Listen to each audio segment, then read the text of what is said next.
Success for me is not how the world applauds you, but success is about how much positive impact you could create to other people's lives.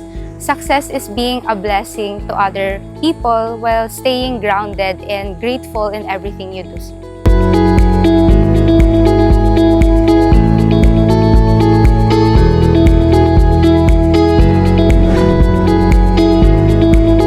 Overwhelmed kasi nagaduti recognitions kada syempre da JT pressure sa da amin kanya ki IST people, which is hantay ma-avoid ang dayjay.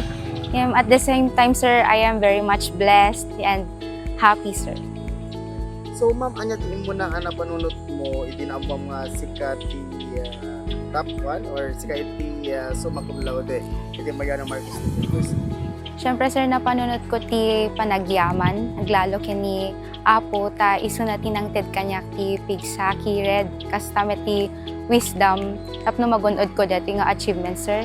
Asapay ti panagyaman ko ti family, friends, naglalo di ti professors ko, sir.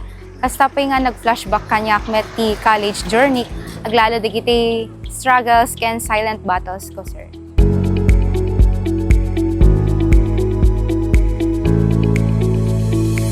Biology, the MMSU circuit, challenging yet fulfilling. Kasehan kami lang na-train nga ag-memorize, ngem naanapay ti skills mi, lalo ti analytical and critical thinking skills, sir. Kas tamit nga na-train kami ito'y bayo nga agbaling nga jack of all trades. Kasi nasursuro mi ti amin nga field talaga nga training da kami, sir.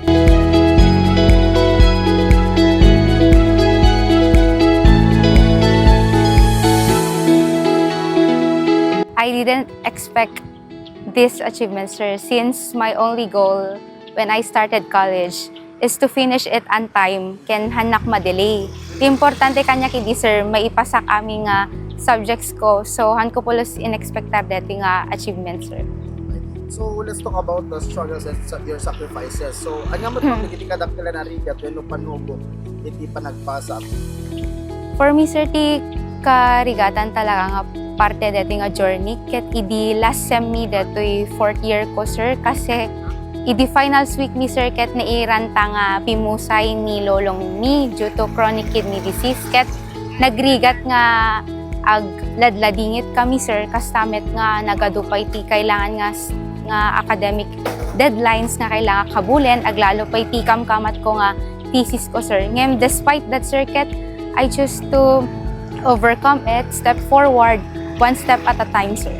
So, napanunod mo bang mag-give up in one or no? Just push it. Kaasin apo, sir, awan met ti time nga napanunod ko nga give up kasi in-sustain na talaga ti strength ko, sir. So nga nagkamkamang naklata kini apo, iso nga thankful na pay met ti family, sir, ti very strong support system da kanya. So nga han ko napanunutan met ti give up, sir.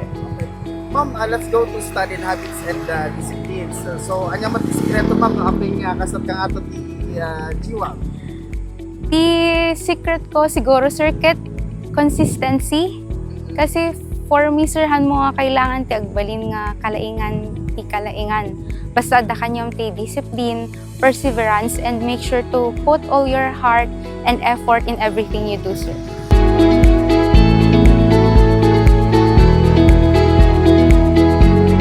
Advice ko siguro, sir, ket it's okay to get tired, feel unmotivated, rest, ngem agpause lang, ngem han nga ag-stop. Tapos once you regain yourself, keep going. Tapos keep believing in yourself din, and put your dreams not only in your mind, for they may change. Keep them in your heart so that every heartbeat of yours will remind you to fulfill all your desires.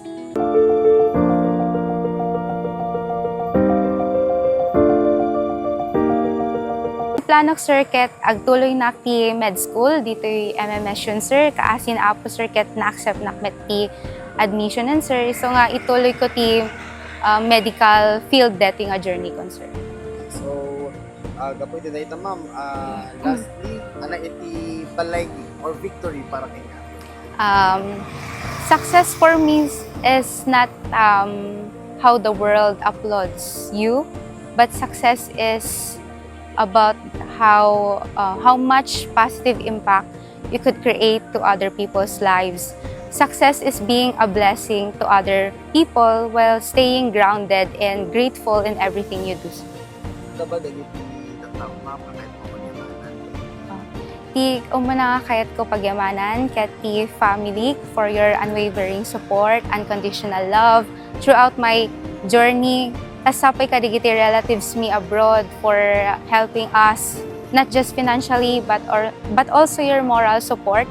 Kasapay nga i-extend ko ti gratitude ko iti Department of Biological Sciences kadigiti professors ko who helped me not just academically but shape me morally.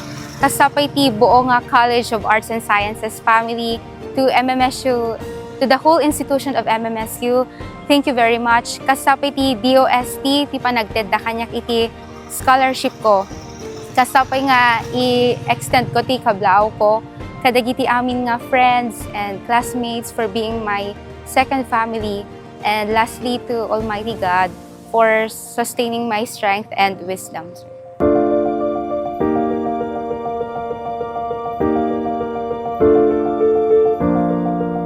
Dahito'y adama kiti sagsagot kada kayo ni Ma'am Aida ganuti si Alexander iti Hawaii, RHVA car rental iti Ili ti Vintar.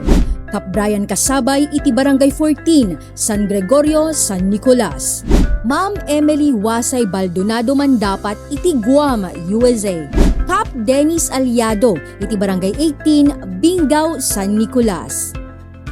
Kadagiti sponsors, Diyos unay ti Agnina.